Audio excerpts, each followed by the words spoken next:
So, you guys know what today is. Today is June 1st, and for the last 2 years, I have said I was going to celebrate, and I'm not one of those that ever says my birthday month or this and that, but I said I was going to celebrate my birthday month, and for the last 2 years, something's come up, and I've always not done the whole thing where I've had something to wear every night of June to celebrate my birthday month, but I'm going to start again with the best of intentions because this is the birthday queen, okay? And going to try to celebrate my birthday all month long. Like those people all over social media. So we're going to do the birthday month. We're going to try, see if it works out this time. Let me get to the new live. I don't know where the live stream went.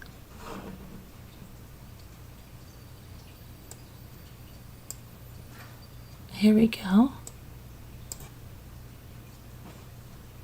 Oh. Okay, and hi, Heart Made Wise. Thank you for the thumbs up, Debbie L. You're going to be listening, okay. Thanks, Lisa L. Hello, Deborah, Vancouver, and Margot. I'm in live. I need to go on live chat. Okay, so let's take a look at what's going on in true crime, because I don't even know, because I've been running around all day. We had the kids' friends here. It's so funny because, you know, I don't know, I'm blessed to have known my kids' friends since they were babies. And they've gone through nursery school together. They've gone to kiddie soccer together. You know, now they play varsity sports together, junior varsity sports together, all of that. Incredibly blessed, and great kids, great parents that we're friends with. Well, today, you know, some of them are driving. It's like crazy, right? But boys, strong boys, so we had to take a dock because we got another dock and floated across the water. And I've done that myself. But today I was taking a walk on Zoom, and I thought, oh gosh, the boys are up, and they were like jumped at it. So Jimmy and we all went down there, and I was still in the Zoom. They got the ducks in the water, and they swam them over. So we were, you know, orchestrating all of that. They had a great time. One of the boys, he's like, the water is, I said, you don't think it's cold? He's like, feels so good. I haven't been in the water yet because they can make a little cold, but I probably am going to get in there very soon. I probably would have gone in today, but I think it's going to be very warm. So soon, within a day or two, I will be in. And it looked great when they were in it. It really did. And they were like so happy. Had a great time. And on a school day, we usually don't do stuff like that. But it's the end of the year, and everybody was having a good time. And they are a real good bunch of kids.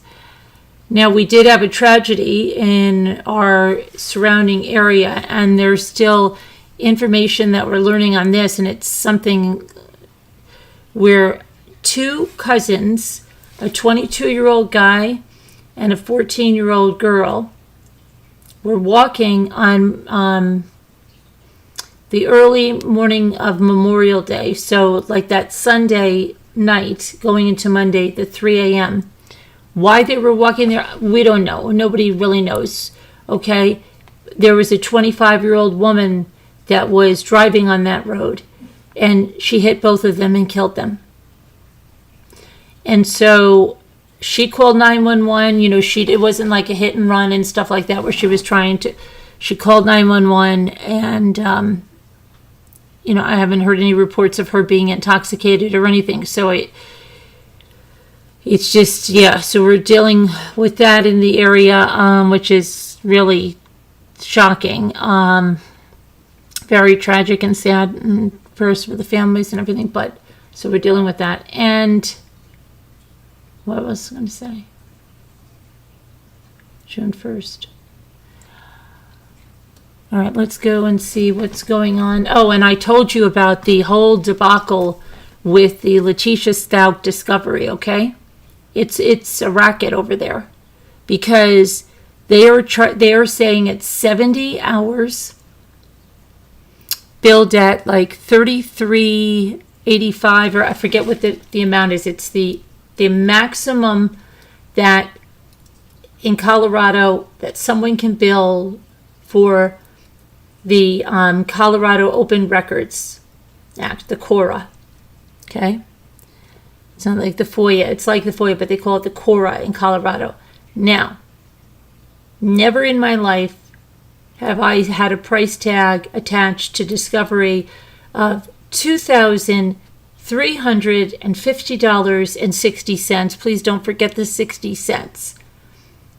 That's just outrageous. The Chris Watts discovery cost $0. She says there are so many people requesting. That means that if they are charging all of those people, let's say $2,350.60, that's outrageous because they're billing how many times for those 70 hours? Something's really wrong there. So I don't know what's going to become of that.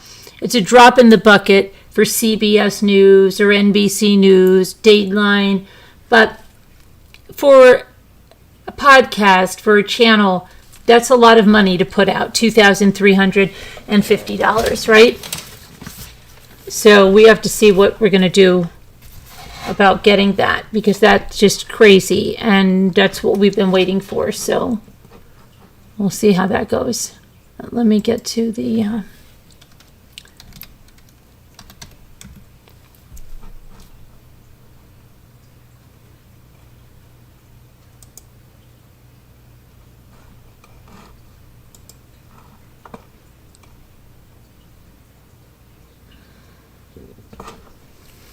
Okay, so who's this?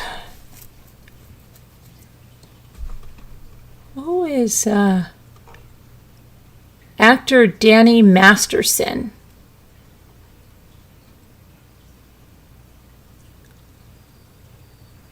What was he in? Anybody know what actor Danny Masterson was in? I looked at him, I thought Parks and Recreation, but I have no idea what this guy's been in. Anybody?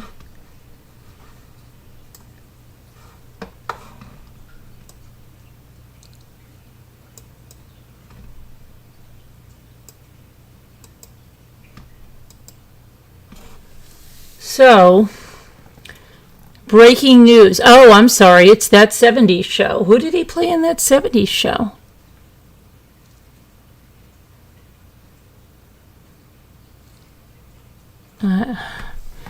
That's 70. I know Eric. I know the girlfriend with the red hair. Ashton Kutcher. That 70 Show star Danny Masterson was convicted Wednesday in California of Ring two women he met through the Church of Scientology in 2001 and 2003. A Los Angeles jury found him guilty on 2 counts of forcible R, but it was unable to reach a verdict on the 3rd count. The jury voted 8-4 in favor of convicting him on the 3rd count. The charge that Masterson was not found guilty of pertained to an allegation that he R'd an ex-girlfriend in 2001. The first victim recalled becoming disoriented with Masterson before he brought her to his home and violently R'd her while brandishing a gun and smothering her with a pillow. Wow, that sounds great. The second victim also claimed that Masterson took her to his home once she became disoriented and R'd her. She claimed the attack was so violent she vomited.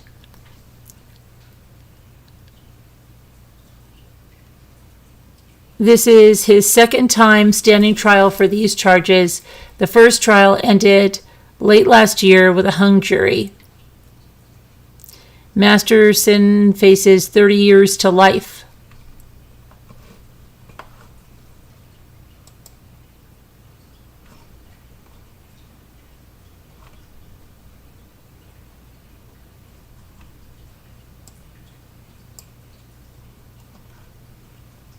Okay, and let's see.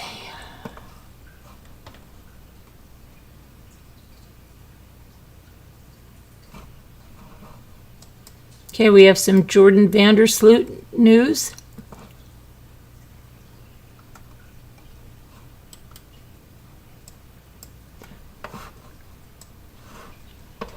According to his attorney, he's been beaten in prison. Let me go over here.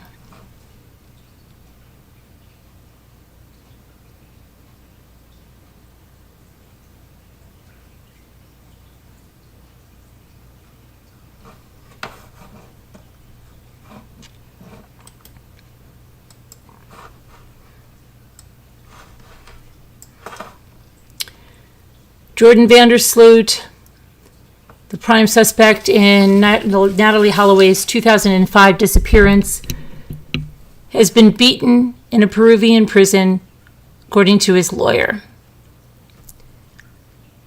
According to ABC News, Vandersloot was involved in a fight between rival gangs on Saturday inside the Chalapaca prison, where he's currently serving a 28-year murder sentence.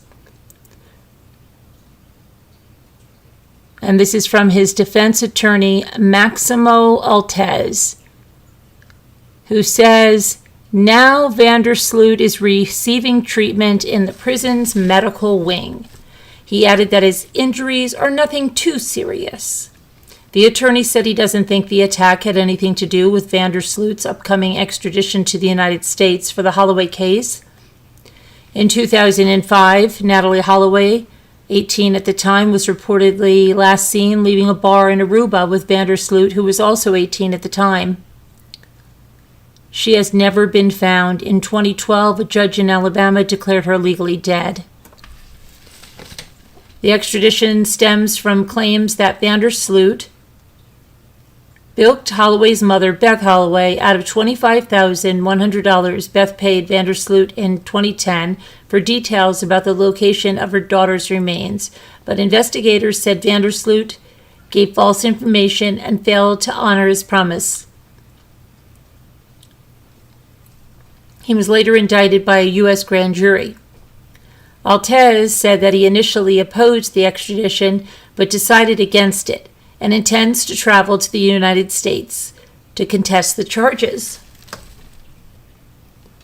Although no specific date has been scheduled for Vandersloot's extradition, Altez said that a few administrative matters need to be addressed, including Vandersloot completing a physical examination and government official arranging travel. The only thing left is to resolve our administrative issues, said his lawyer. And that's all there is to say about that.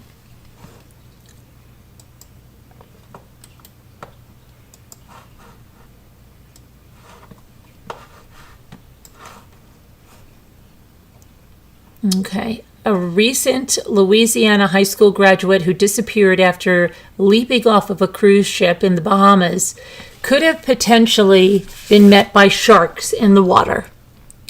On Tuesday, Royal Bahamas Defense Force Commodore Raymond King said the 18-year-old Cameron Robbins jumped into waters at Atholl Island and they are really shark infested, and that the probability of survival decreases significantly, particularly if a person did not have on a life vest, and particularly if a person is perceived to be intoxicated. Robbins, who had just graduated from the University Laboratory School, U-High, jumped off the boat as a dare on May 24th. A video showed Robbins splashing in the water near the boat before he vanished.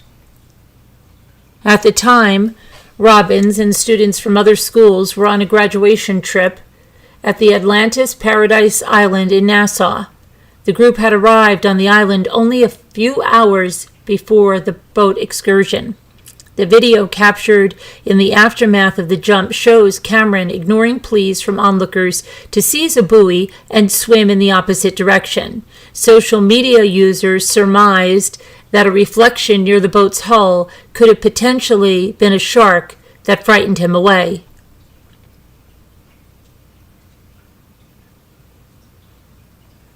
At 11:30 p.m., on May 24th, Royal Bahamas Defense Force personnel contacted watchstanders from Coast Guard District 7, informing them that someone had fallen off of the Blackbeard's Revenge Sunset cruise ship.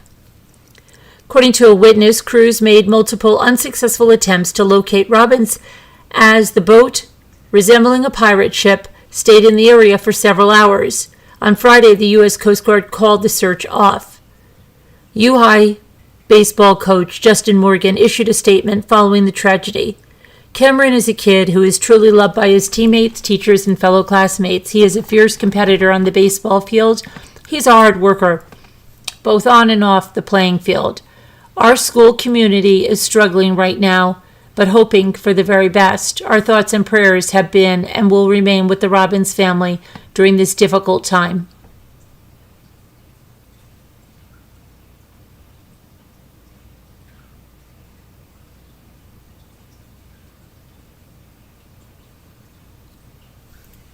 Very sad.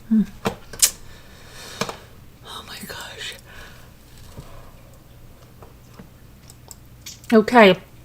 So I thought this guy was found, but he apparently drowned in the Ohio River.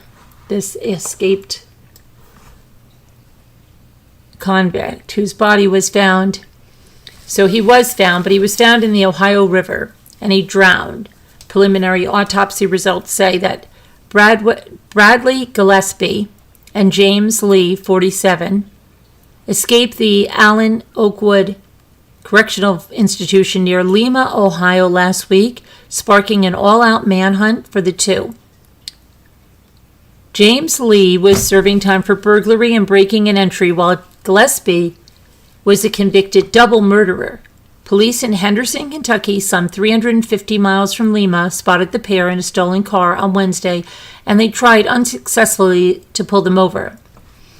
The car eventually crashed, and the escapees fled on foot. Police quickly caught up with Lee and took him into custody, but they couldn't find Gillespie.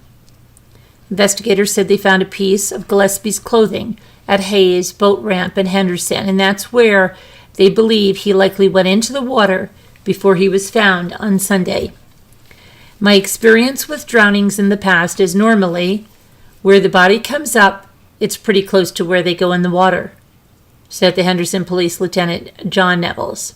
So it does look like he probably went in at Hayes boat ramp, but I don't know if there's any way you can tell 100%. Neville said Gillespie was identified by his tattoos since decomposition had made it hard to confirm his fingerprints. Lee, meanwhile, appeared in court in Henderson on Tuesday and waived his right to an extradition hearing. He'll be going back to Ohio to face escape charges, while a Kentucky grand jury is expected to determine if he should face charges there. It's not clear how they escaped. They were discovered missing during a morning prisoner count.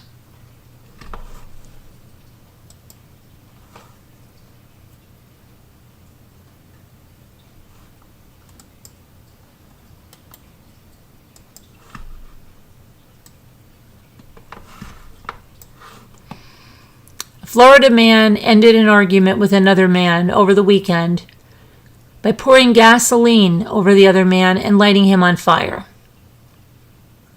The Hillsborough County Sheriff's Office said Earl Hargrove, Jr., and another man got into a verbal dispute at a mobile gas station in Tampa. With the dispute seemingly over, Hargrove bought some gas at the pump, poured it on the other man, and set him ablaze. The other man's identity was not released, but he was taken to the Tampa General Hospital where he was in critical condition with life-threatening injuries. Hargrove has been charged with attempted murder and aggravated battery, causing great bodily harm. A verbal argument should never escalate to this level of violence, said the Hillsborough County Sheriff Chad Chronister. This suspect's behavior is not only deplorable, but will never be tolerated in our community. Hargrove is currently being held without bond.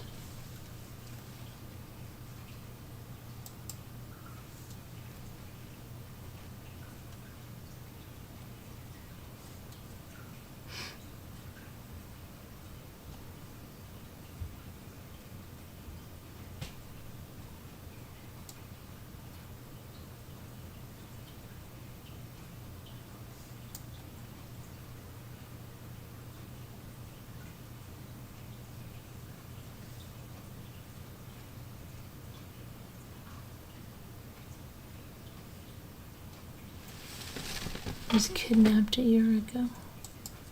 Hold on a second, that doctor. Okay, what's going on there? What is going on there? A Missouri doctor who was found dead in Arkansas on Tuesday. Oh, they found him dead on Tuesday. More than a week after he vanished, was reportedly kidnapped last year.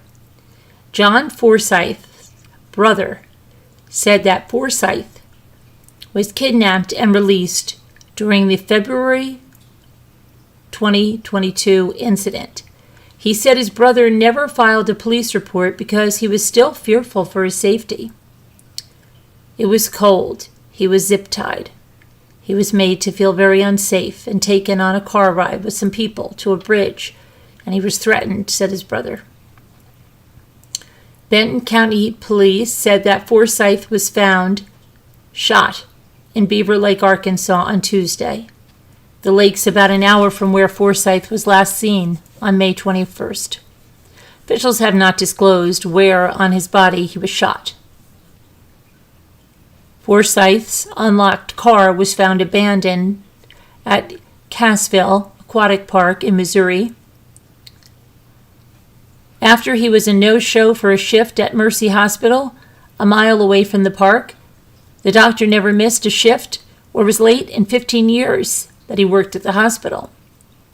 Forsyth reportedly stayed in a trailer not far from the hospital when he worked in Cassville. Forsyth is believed to have briefly gone to his trailer after leaving the hospital. Forsyth's keys were in his car when he was found in the park's waste area. When it was found at the park's waste area. His 2 phones were recovered from the trailer, which was also unlocked. His wallet and laptop were left behind as well. Forsyth, who was a father of 8, reportedly proposed to his fiancée 3 days before he vanished. Police said Forsyth stopped responding to text messages after texting his fiancée that he'd see her soon. Forsyth's brother said that he proposed days after his divorce settlement was finalized. The ex-wife would reportedly receive $19,000 a month in alimony and child support, but Forsyth's brother said their relationship was amicable. There's no way he killed himself. He was full of optimism. He had a great life.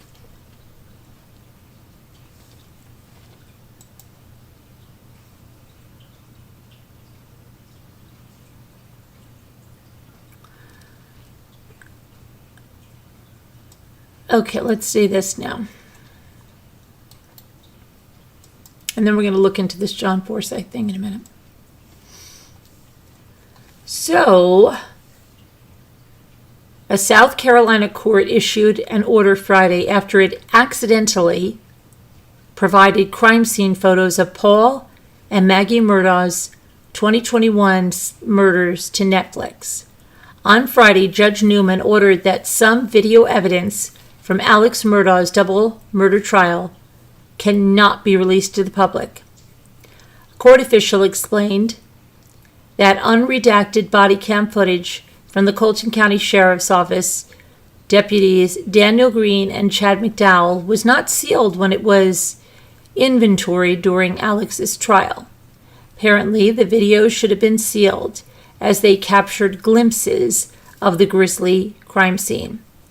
During the trial, which led to Alex Murdaugh's conviction and life sentence, it was revealed that most of Paul's head was shot off with a shotgun at point-blank range. Sensitive videos were given to a Netflix crew who's working on a documentary about the high-profile case. Redacted versions of those videos do not fall under Judge Newman's recent order. That's just great. So they got unredacted videos.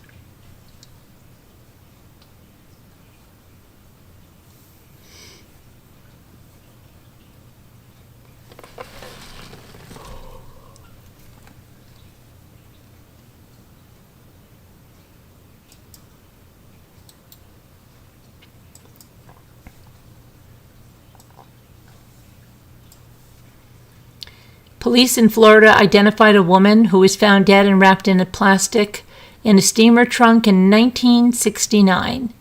Known as the Trunk Lady, and her identity is now known. She is Sylvia June Atherton. She was 41 years old when she died, according to the St. Petersburg police. Two juveniles saw two men pull up in a pickup truck and deposit the trunk in the field behind the restaurant, October 31st, 1969. They called police, who opened the trunk and found the body. She had visible injuries to her head, and she was strangled with a Western-style bolo tie and was wearing only a pajama top.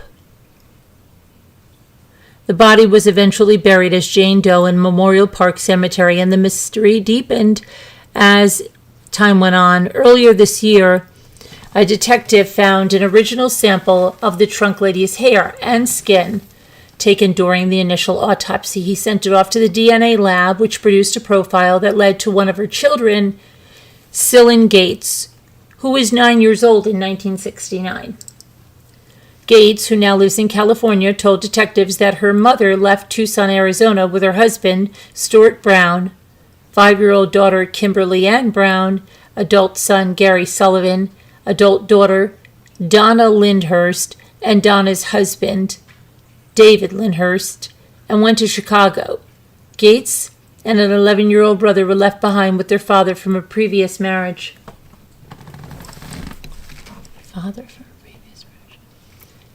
Gary Sullivan eventually returned to Tucson to live with them. Detectives learned that Stuart Brown died in 1999 in Las Vegas, Nevada, with no mention of a wife in his court records. Police say they are now turning their attention to who killed Sylvia Atherton. They say the other two children who went to Chicago, Kimberly and Donna, who were 20 at the time, have not been located. Police ask anyone with information to contact Detective Wallace Pavelski at 727-893-4823.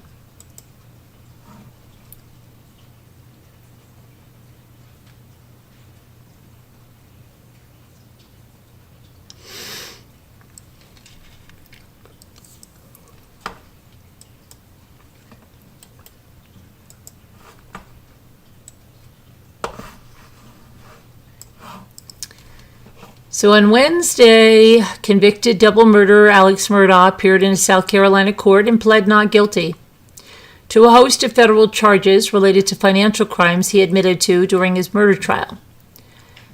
Alex Murdaugh was indicted last week for schemes to steal millions of dollars from clients, friends, and his family from their more than 100-year-old law firm. The 28-page indictment says the crimes occurred from 2005 until 2021, when he was arrested on state charges. Murdaugh was convicted in March of murdering his wife Maggie and son Paul, sentenced to 2 life sentences. According to the indictment, Murdaugh's friend and fellow attorney Corey Fleming helped him in his money-grubbing schemes. Fleming pled guilty to similar charges last week. Murdaugh's attorneys, Jim Griffin and Dick Carputolin, issued a statement when the indictments were returned on May 24th, noting that Murdoch has been cooperating with the United States Attorney's Office and federal agencies. We anticipate that the charges brought today will quickly be resolved without a trial. Murdoch admitted to many of the financial charges against him on the stand during his murder trial, saying he devised the schemes to pay for a long-time drug habit. Murdoch has appealed his murder conviction, insisting that he did not kill his wife and son. The disgraced former lawyer has also been sued by multiple parties, some related to the financial crimes and others related to the death of Mallory Beach, who was killed when the boat his son was driving smashed into some bridge pilings.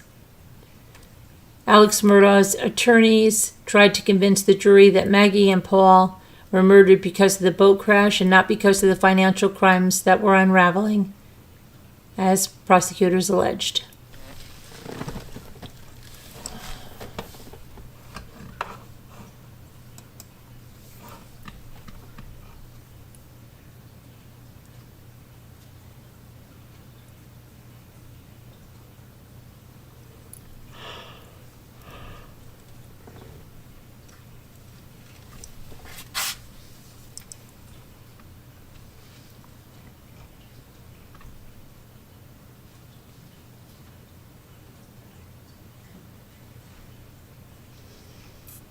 Okay, let me see what's going on.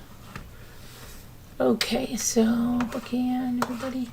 All right, I'm going to put the new numbering because, hey, I'm fading fast here. I am out of town. I have been here listening. Been in pain for 8 weeks now with my shoulder. Sorry I have not been in chat much. Prayers appreciated. Okay, sorry that you're in pain still. Special needs mom, prayers for you. And thanks for being a detective rambler for 2 months. All right. Remember that we're going to have a Patreon karaoke tomorrow night. It's going to probably start at 9 p.m. Please remember that we are also going to be having a giveaway as soon as we have 30 new Patreons. We'll have a giveaway from one of those Coach wristlets, wallets. We will also have a giveaway when we reach 50 new members. Okay? Those will be run on the blog, and they are for genuine Coach products.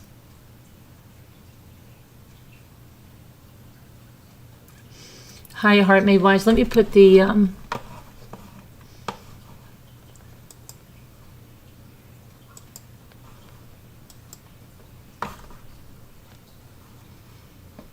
didn't we already do Vallow filing for a new trial days ago, Kevin? I'll look at it again, but I think we did it days ago, didn't we? I'm pretty sure. Hold on.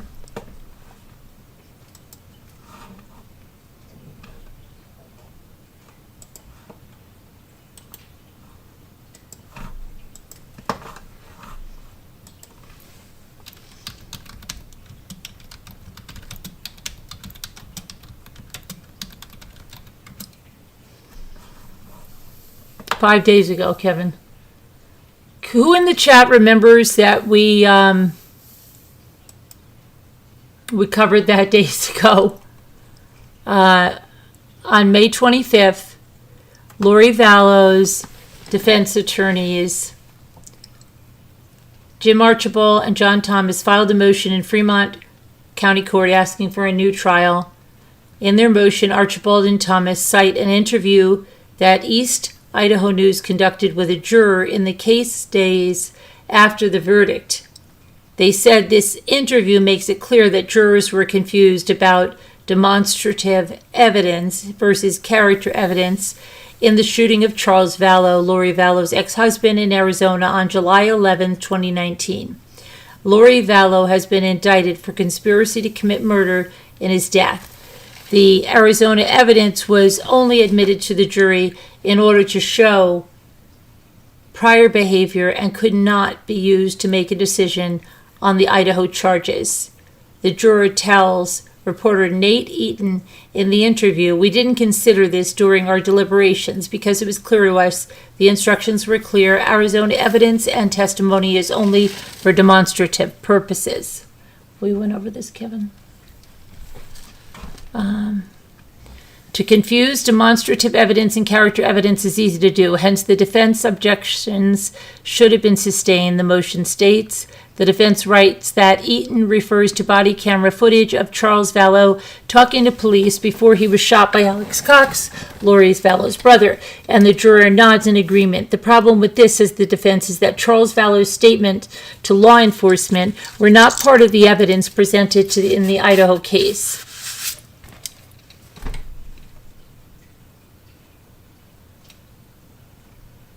So we did go over this. Who here remembers us doing that?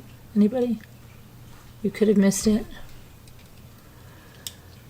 Okay, the number is in Slack. Hi, Margot. Hi, Jeanette. Better come on in because I've got to get something and I'm getting sleepy. I'm getting sleepy.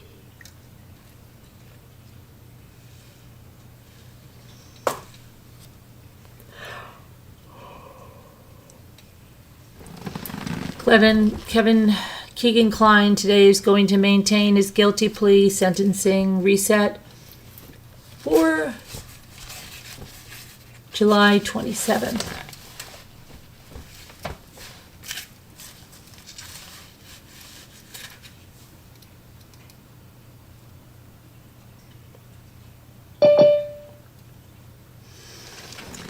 Michael is here.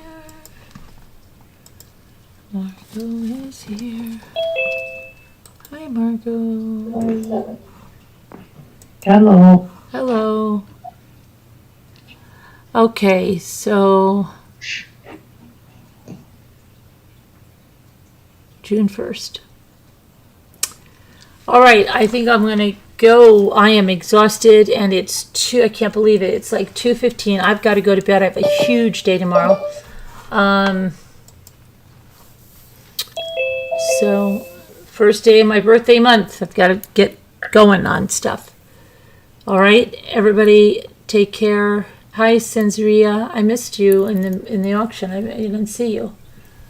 All right, we'll see you guys later. Take care. God bless. Good night, everybody. Karaoke tomorrow, Sensoria.